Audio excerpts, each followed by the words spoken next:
What would you be willing to do to your body to show others who you are? Would you deform your shoulders with heavy brass rings? Or endure a tattoo that covers your entire body? Or have your flesh seared with a painful brand? How far would you go to mark your identity?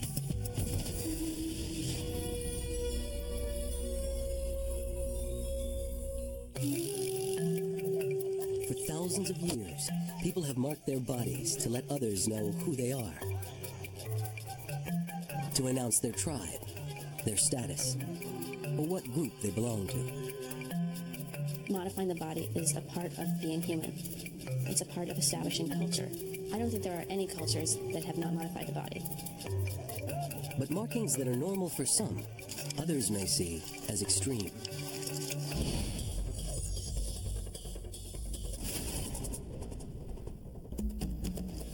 Bondage or beauty? Imprisonment or identity? Westerners associate shackles with suffering, but one tribe in Asia considers these bonds of brass an essential mark of their identity. Would you endure pain and deformity to signal your identity to the world? In northwest Thailand, close to the Burmese border, lies a refugee camp. It harbors an unusual tribe, the last standard bearers of an extreme mark of identity. Stretched necks and shackled limbs define these women as Padang. For centuries, the Padang women have carried the tribe's mark, the collar known as Hwang. 48-year-old Manang works to ensure the tradition will continue. She's the village expert at binding women in rings of brass. When people see that you do it well, they come to you and ask you to put it on for them. Now, I put it on many people, hundreds. But each of them began the painful process as a girl, when her bones were small and flexible. Even on the young, however, the coils chafe. Today, 26-year-old Mabang has brought her young cousin to see the village expert. The child has been complaining of a sore neck. Manang will remove the girl's collar to examine the skin. Sometimes the kids get really sick or scratch because they are allergic to the brass. Then they have to go to the doctor. Some are not that bad and heal on their own. But there are also some who just scratch because they don't like it. The little girl's skin has deep contusions. Manang says the bruises are nothing serious, but instructs Mabang to gently wash the damaged skin. In Western society, many would be horrified at what these women encourage children to endure. But such deformities are not limited to the Padang. For centuries, cultures around the world have modified their bodies in extreme ways to achieve standards of beauty uniquely their own. Would you scar the faces of your children? Or file the teeth of young women? Would you bind women's feet so they could hardly walk? Would you twist children's teeth in bands of metal? Or recast faces with a surgeon's knife? Beauty and identity are in the eye of the beholder. Carolyn Marvin is a professor of communication at the University of Pennsylvania. We all modify our bodies, but we consider natural the deformations that we do in our own culture, and we notice it when we encounter it in cultures that have different practices of modifying and deforming. For Mabang's cousin, freedom from the Hwang is fleeting, and she soon resumes the painful process practiced by her tribeswomen. I first wore the neck ring when I was 5. I only wore very few. In the beginning, it hurt, but as I wore it longer, I got used to it, and it was able to stretch my neck and wear more rings. Manang carefully recoils the necklace around the little girl's bruised skin. To achieve the stretched neck look of her elders, she'll have to return every few years to have more coils added. The collar continues to hurt, but for Padang girls, pain is a requirement of belonging. Later today, it will be Mabang's turn to have her own coils refitted, and she'll see her neck for the first time in more than 10 years. How will she react? And without her collar, who will she be? The long neck look is actually an illusion. When you wear the rings, it is not your neck that gets longer. It is your shoulders that gets pushed down and lowered. As the coil grows, its pressure pushes down on the shoulders and chest. The rib cage caves like a squeezed balloon, and the neck appears to rise higher from the collapsed collarbones. The intentional deformation might seem masochistic to outsiders, but to the Padang, the Huang is the signature mark of a tribeswoman. I am Paduang, and wherever we go, people can see it and identify us as the Paduang tribe. From my grandmother to my great-grandmother, everyone wore them, and have always worn them. Before Mabang returns, Manang has a few hours to tend to her own rings of brass. For Manang, the coils are like a second skin. She hasn't seen her own neck in decades. The collar is permanent. Even if someone asks me to take it off now, I won't. I have to wear it. It is like part of my body, like an arm or a leg. I cannot not wear it. If I don't wear it, I won't look like a human anymore. I'll look like a ghost. I would look very funny. Coming up, Mabang sees her neck for the first time in a decade. And later, encounter the full-body tattoos of the Japanese underworld. And meet people willing to sear their flesh with a brand. It's said the Padang tradition of long-necked women began centuries ago.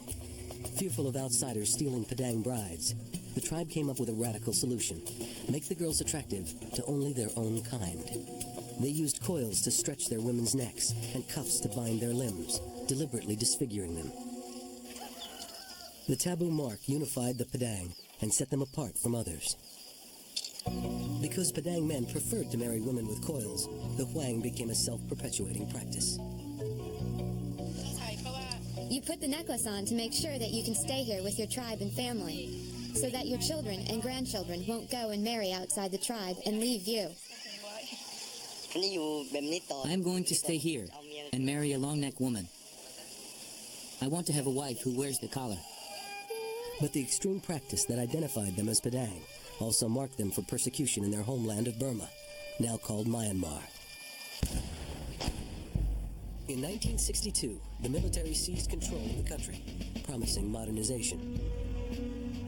The new leaders cracked down on tribes deemed primitive, and tribal customs, including the Huang, were outlawed. To maintain their identity and escape civil war, Manang and others fled to the neighboring country of Thailand. We walked to Tanakwai and then came down to the border area, near Karyang and Thailand. It took us 5 days to get here, and now I live here. Although safe from war, the tribe is now caught between two countries and two worlds. Housed in refugee camps, the Padang have drawn crowds of Western tourists who travel to witness their ancient ways. Unexpectedly, what was once a persecuted mark of identity is now a profitable way to make a living. 21-year-old Maja fled Burma 10 years ago. She finds that being an object of curiosity isn't always easy. Does it feel heavy? And how do you manage to sleep with it? And how do you keep them clean? In coming here to live in Thailand, sometimes it's like we are animals in a zoo, but we don't have a choice. If we had a choice, we would have our freedom in our country, like we do here in Thailand. Long separated from the modern world, the Padang must now interact with foreigners every day. Visitors often challenge their ways. I'm asking myself if they're doing it because they have to, or if they want to do it. You know, I saw a little girl, and I don't think that anyone asked her if it's comfortable to her or not. In my culture, I can choose what I want and what I don't want. In response to criticism, the Padang say that what's normal is in the eye of the beholder. The tourists already think that we're a bit strange, and they come here to look at us. We think that we are normal. If we took on their mentality, then we can also think the same thing about them, that they're strange as well. When we say that another culture is going to special lengths to mark their identity, we're saying that those aren't the lengths that we go to.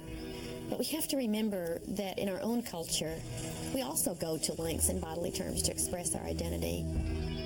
These include facelifts and liposuction and breast enhancement and braces. All of these kinds of things are efforts at body modification that we consider desirable.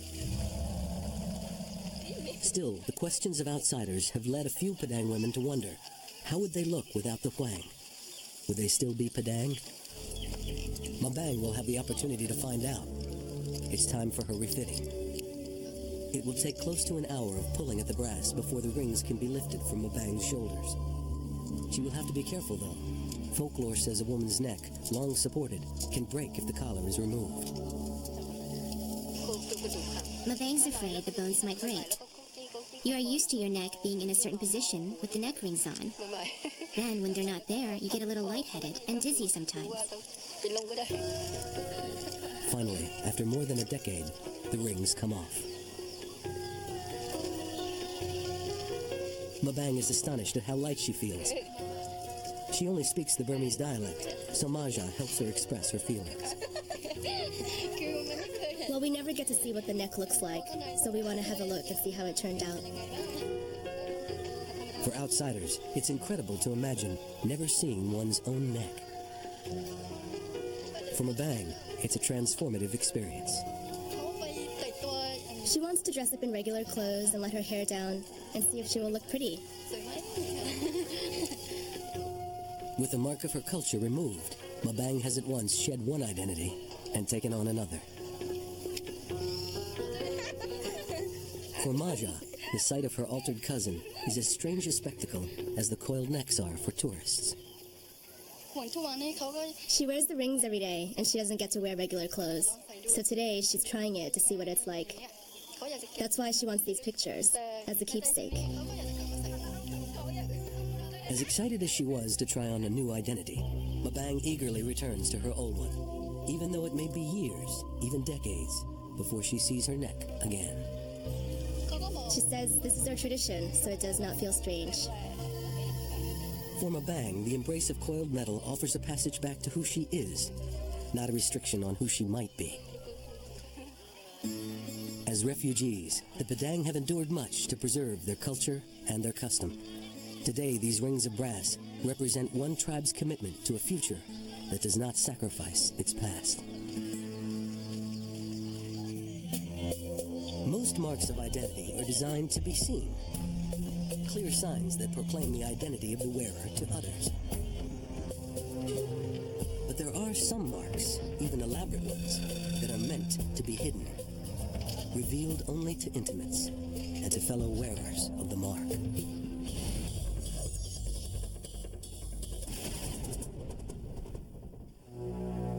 In Japan, there's an art form that by any standard would be considered extreme, where the paintbrush is made of 24 needles, and the canvas is human flesh. Every inch of flesh, from your wrists to your ankles. It's called horimono, Japanese full-body tattoo. For some, it's an obsession.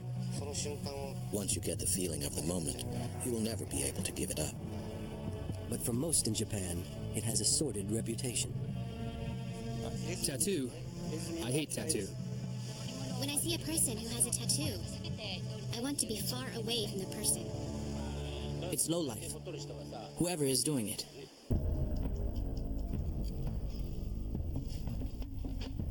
These full-body masterpieces can cost tens of thousands of dollars and a lifetime of suffering to complete. It is painful. Very painful. I can feel the needle going in and in and in. But for all that's endured to get one, these tattoos are usually hidden.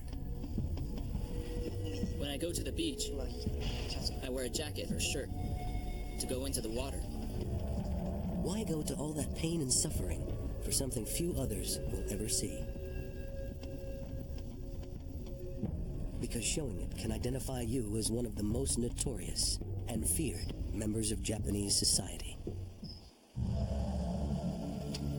They're called Yakuza, the gangsters of Japan. They inhabit a world of drug running, prostitution, extortion, and other crimes. In this realm, horimono is a mark of belonging. As a result, most Japanese view horimono as a symbol of the mob, unfit for public display. But one man is on a mission to change all that.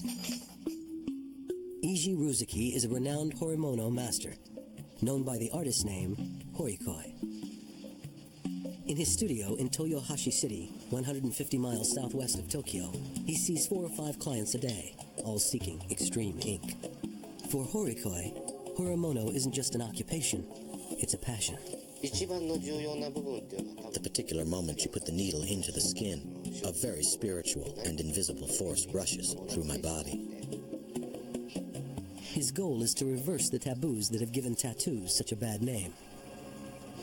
In the newspaper or news these days, a tattoo only stirs up bad images. Even though a person has tattoos, he is not a criminal. It's very easy to be marked as different in Japan. The least thing can say, that person is on the wrong side of things. Mary White is a professor of anthropology at Boston University. One of the things that tattoos do, because they're permanent, is to put that person on the other side in a very, very serious way. Ironically, Horikoi credits Japanese tattoo with saving him from the very life of crime many associate with it. Before I became a tattoo artist, I was a member of a motorcycle gang. I was fighting day after day and doing drugs. But one day, my friend asked me to do tattoo. And I discovered the spiritual force. And wow, that was it. Horikoi uses a time-honored design that allows wearers to keep their ink hidden under their clothes. These suits of tattoo are left bare in strategic places. Hands, feet, and center of the chest. But while others may hide their tattoos, Horikoi prefers to go sleeveless. I don't personally care about hiding it at all. What you see is what you get. Horikoi has already earned a reputation as one of today's great horimono masters. But to hone his skills even further, he has sought out a living legend, Horiyoshi III. He's a grand master in a world-famous lineage of horimono greats, all of whom have tattooed under the celebrated artist's name, Horiyoshi. His latest work in progress is Horikoi. He began as an apprentice over 30 years ago and has been putting needle to flesh ever since.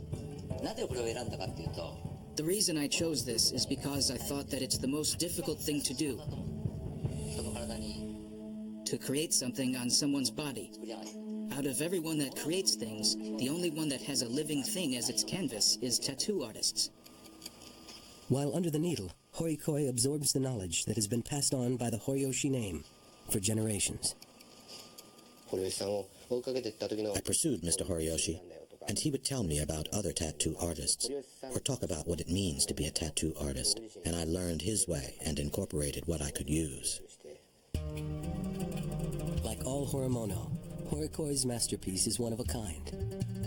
Each of its images has a personal meaning for him, identifying Horikoi even after death. When people die, their life is over after the funeral. With a tattoo, it doesn't die with the funeral. In that one skin, Horikoi's entire life is there. That's what horimono is about. Horiyoshi and Horikoi's bond is steeped in an ancient honor code held by Japanese warriors. He has some similarities with me. In short, there's the word called samurai in Japanese. He's a samurai. There's a definite connection to the samurai with tattoo. Takahiro Kitamura is a tattoo artist and author of books about horimono. The samurai ethic was composed of bravery, endurance, fortitude. This translates well into tattooing. When you see somebody with a full bodysuit, you know that they've endured a lot of hours of pain for that, and they've earned that. So in some ways, in certain communities, that becomes a badge of honor. It's no surprise that samurai make a fierce showing in so many designs. Most horimono is based on legendary warriors and heroes, whose tales have symbolic meaning for the wearer. The images are typically drawn from classic Japanese woodblock prints. But tattoos weren't always a matter of personal aesthetics. Hundreds of years ago, Japanese authorities gave tattoos to criminals as a form of punishment. Normally applied to the arms and forehead, these tattoos allowed the public to identify and ostracize wearers. But by the end of the 17th century, outlaws were hiding these tattoos with decorative patterns, some of which are still used today. Historically, people who had been in prison were marked with a tattoo, and these became something for the criminal to show off, to swagger with. And a full-body tattoo gradually emerged as the elaboration of that stigmatizing tattoo. Some believe that the covering of penal tattoos was the beginning of the notorious link between organized crime and Horimono. Coming up, meet the Yakuza gangsters who've given tattoo an unsavory reputation. And later, would you endure burning a brand into your flesh just to express who you are? Enter the underworld of Japan. These men's faces must be concealed because they are members of the Yakuza. Akin to the American Mafia, they operate under a strict hierarchy of crime bosses and underlings, in which Yakuza minions pay dearly for mistakes. A gangster who fails his boss must often atone by cutting off his own pinky. Horikoi doesn't discriminate when it comes to Horimono. Many mobsters have passed through his studio. Although the Yakuza have a strong basis in violence, they aren't violent all the time. An estimated 70% of all Yakuza bear the mark of Horimono. Full-body tattoo has been said to appeal to Yakuza members because it takes years of suffering to endure, which provides evidence of loyalty to the group. Someone who stops in the middle of tattoo is the kind of person that stops other things in the middle. The man this Yakuza answers to, the mob boss, agrees. Living in the world of Yakuza is similar to living in the world of samurai. To endure the pain of getting tattoos, you learn to be patient. It became part of our creed. Despite its long association with the criminal element, tattoo is now finding its way into mainstream society. Takahiro Kimura would never dream of displaying his body art. As a school administrator, it's critical that he keep it hidden. It could be a reason to get fired if a person goes to work and shows his tattoos. Most people would never guess his secret. I don't think my students have found out about this yet. It's a tall task for Mr. Kimura to hide all of his tattoos, because he has taken his body art beyond traditional Horimono. He doesn't just cover up with long pants and Oxford shirts.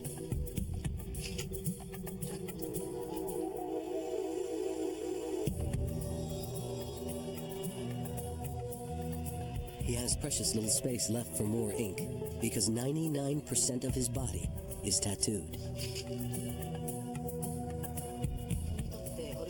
For me, what should I say? Tattoo is my soul. Until his tattoos are accepted by society, Mr. Kimura will continue to conceal them.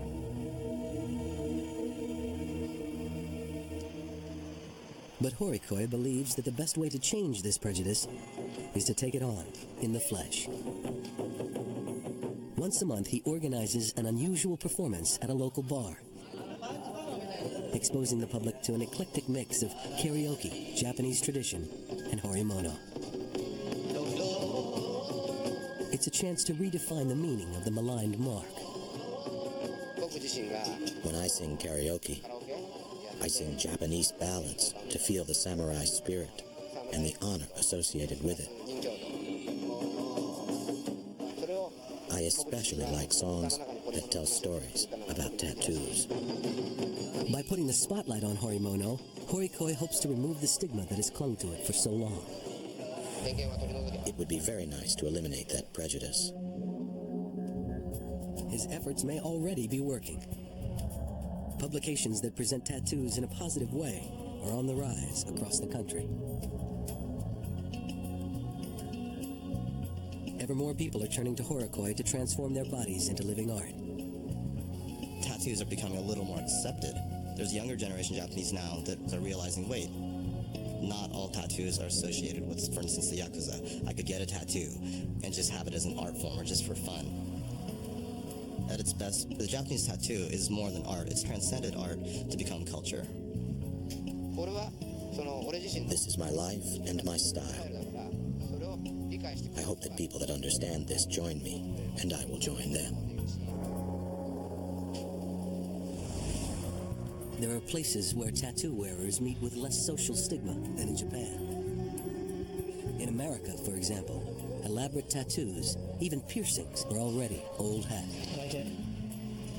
If you want to stay on the edge of the body mod culture, you have to go further, to a mark considerably more radical and painful than tattoo.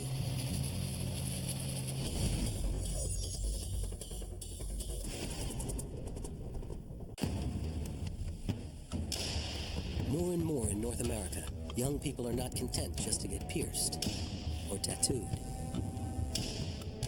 They want to make a personal statement in scars.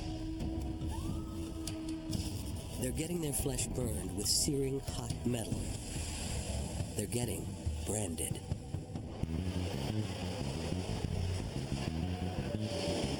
Until yesterday, 20-year-old Tyler Ballantyne had never set foot in New York City. But Tyler has not really come to see the sights.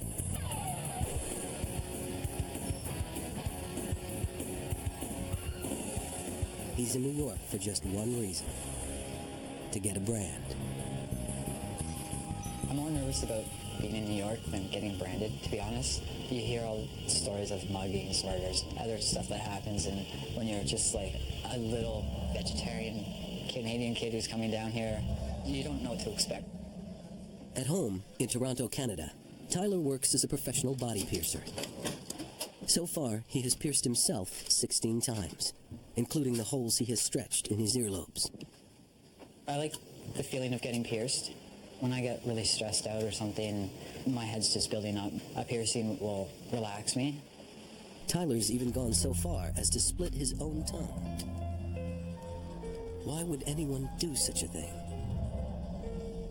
Tyler insists his reasons are very personal. But the truth is, he's not alone. He's part of a growing subculture in North America that its devotees call body modification. Body modifiers like to experiment with extreme ways to decorate and even reshape their bodies. From tattoos, to scarification, to implanting objects under their skin. When we modify our bodies in ways that are abnormal or socially unacceptable, we are really sending a message to the broader culture that we don't want to belong in the ordinary sense. Victoria Pitts is a professor of sociology at Queen's College. So that makes branding very appealing to groups of people who are trying to establish a sense of difference. Body modifiers admit much of what sets them apart is dangerous and excruciatingly painful. But nothing, they say, feels or smells like having your skin melted away with burning hot steel. For his brand, Tyler has turned to Brian Decker, a fellow body modifier. I do a couple a month. It's not a huge thing because the subculture is just growing now and people are just learning to understand it a little bit more. Come on, this arm? Yeah. How low do you want to go? Starting from about halfway.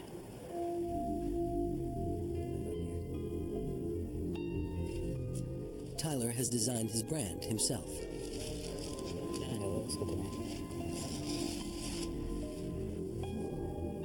To Tyler, it represents freedom.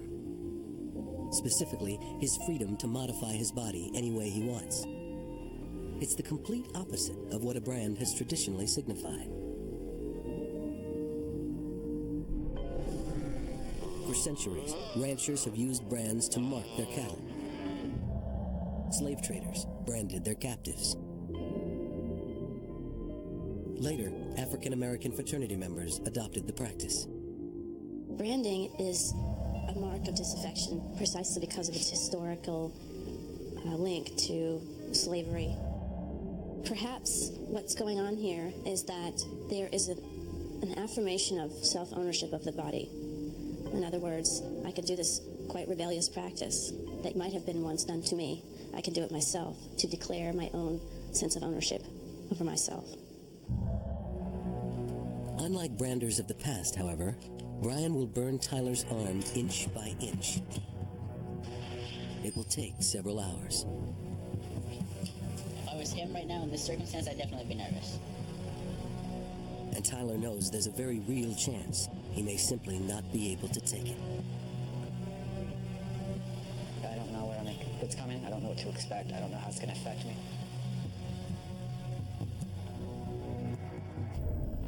Coming up, can Tyler take the pain of a brand heated to 1,000 degrees?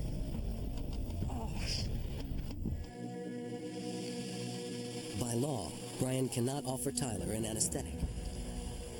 His only tools are a wedge of stainless steel, a vice grip, and a blowtorch. When you're ready.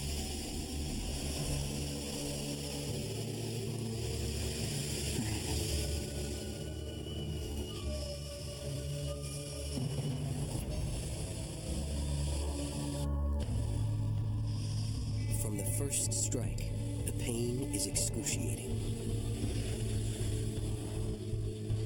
Heated to at least 1,000 degrees Fahrenheit, the steel instantly vaporizes Tyler's skin. Even after the metal is removed, the tissue continues to burn. Something tells me we're going to be taking a few breaks.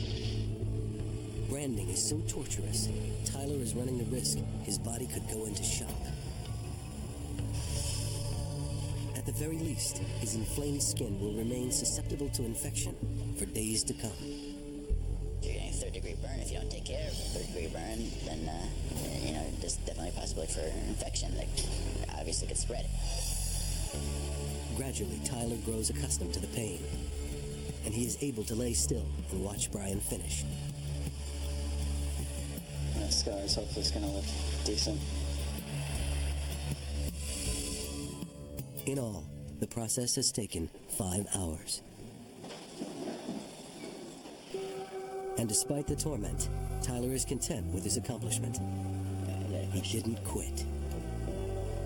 And he's gotten another unique mark to signal his identity. It hurt really bad, but what just made it all more worse was the smell of it and hearing my skin pop.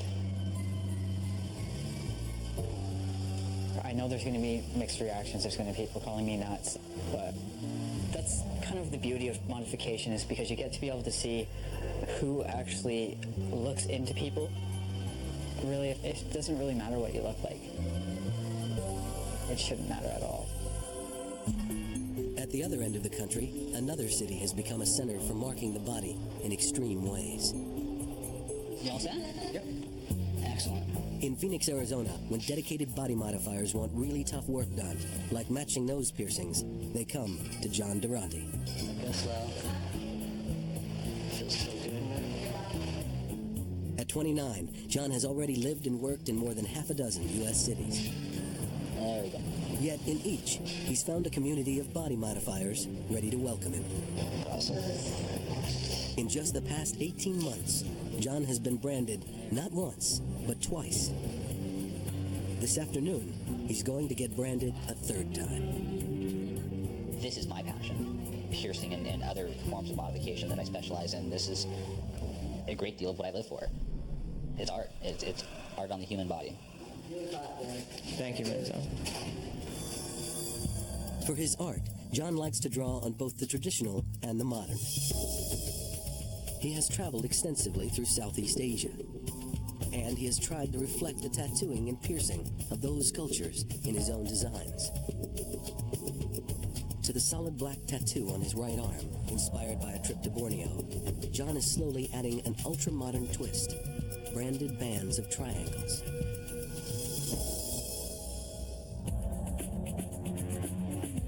For each brand, John has relied on a well-known pioneer of body modification, Steve Hayworth. Hayworth is famous for the implants he's placed under the skin of hundreds of clients, all seeking to stay on the edge of the body mod culture. Steve has also developed his own branding method. It works not with heat, but with jolts of electricity. When you do branding, I think it smells like when you're at the dentist and they're drilling on your teeth. So it's definitely necessary that we vacuum that smell out of the house. We're doing the inside here first? Please. Steve calls his method electrocautery branding. The result is the same. The skin is burned away.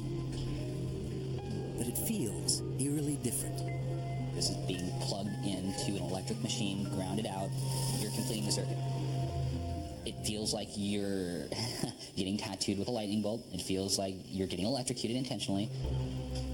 It is an unnatural, unnerving, very uncomfortable sensation. This is the largest brand John's gotten so far, and the most painful. It's a lot of work. Before his design is complete, he'll have to endure the trauma of Steve's branding machine for almost an hour.